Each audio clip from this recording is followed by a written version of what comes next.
avant d'évoquer Liverpool plus en détail, Philippe, et le match face au Real Madrid qui se profile mardi, je voudrais qu'on évoque aussi avec toi une actu qui a beaucoup fait parler en Mmh. Angleterre, c'est le potentiel rachat de Manchester United par le Qatar. Donc une autre, ce serait pas QSI qui serait aux commandes de ce rachat-là. Est-ce que tu peux nous expliquer un petit peu ce qu'il en est, quelle est la visée du Qatar dans ce potentiel achat?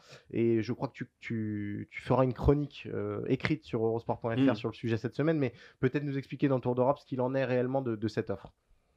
Eh bien, les acheteurs, potentiels de Manchester United avaient jusqu'à vendredi soir, en fait, pour pouvoir faire une première enchère et ça n'était pas vraiment été une surprise. On savait qu'il y avait un intérêt qatari pour le club.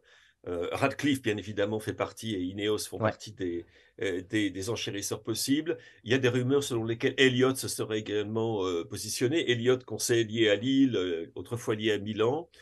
Et puis donc, Jassim bin Hamad Al Thani, un nom qui était complètement inconnu jusqu'à vendredi, je pense, qui est le fils de quelqu'un qui lui est beaucoup plus connu, Hamad bin Jassim. Faut pas se tromper avec la famille Al Thani, hein, qui lui était le Premier ministre et ministre des Affaires étrangères du Qatar, le fameux HBJ, comme on l'appelle, qui était au déjeuner de l'Élysée avec Nicolas Sarkozy et Michel ok. Platini, etc., etc.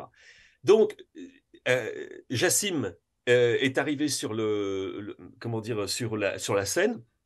Il est président d'une banque qui s'appelle QIB, qui a des liens plus qu'étroits avec QSI et QIA, puisque si je ne m'abuse, QIA est l'actionnaire majoritaire. Donc, il s'agit bien, je dirais presque qu'il fait figure de feuille de vigne un petit peu pour ça. Mhm. C'est bien les Qataris, c'est bien les propriétaires du PSG qui s'intéressent à Manchester United. Alors, il semblerait que leur offre soit en deçà de ce que veulent les Glazers. Nous sommes simplement au début des tractations. Ok. Et ils sont en fait, quand on consulte les gens qui sont un petit peu dans ce business des rachats de clubs, ils voient comment dire, cette enchère des Qataris comme étant certainement les favoris dans la course en ce moment. Alors bien évidemment, j'en parlerai dans ma chronique et je suis certain qu'on en reparlera si ça se Oui. passe dans les semaines et les mois qui viennent.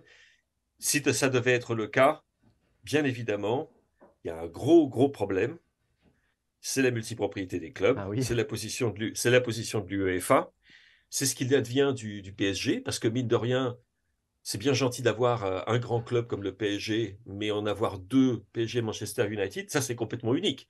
Euh, Abu Dhabi, caché derrière Sheikh Mansour, c'est Manchester City et le City Football Group. Et dans le Ouais. City Football Group, il n'y a aucun club de la même taille que City. Manchester City, c'est le porte-étendard. Les Saoudiens, on sait qu'ils s'intéressent également à d'autres clubs, mais le porte-étendard, ça va être Newcastle. Pour les Qataris, ce sera quoi? Et d'autre part, la Première Ligue, selon les statuts de la Première Ligue, les États souverains n'ont pas le droit d'acheter des clubs. Alors, Il y a toujours des tours de ça par contre, passe-passe. oui, cela dit, Newcastle, on sait à qui ils appartiennent. Oui. Donc de ce côté-là, je pense pas qu'il y ait de souci à se faire. Par contre, au niveau de l'UEFA, ça va être très intéressant à suivre. Et puis également, donc, les conséquences pour le PSG, comme au passage, les conséquences pour le GC Nice, Mm. si jamais Radcliffe devait récupérer Manchester United après avoir échoué dans sa tentative de rachat de Chelsea, ne l'oublions pas.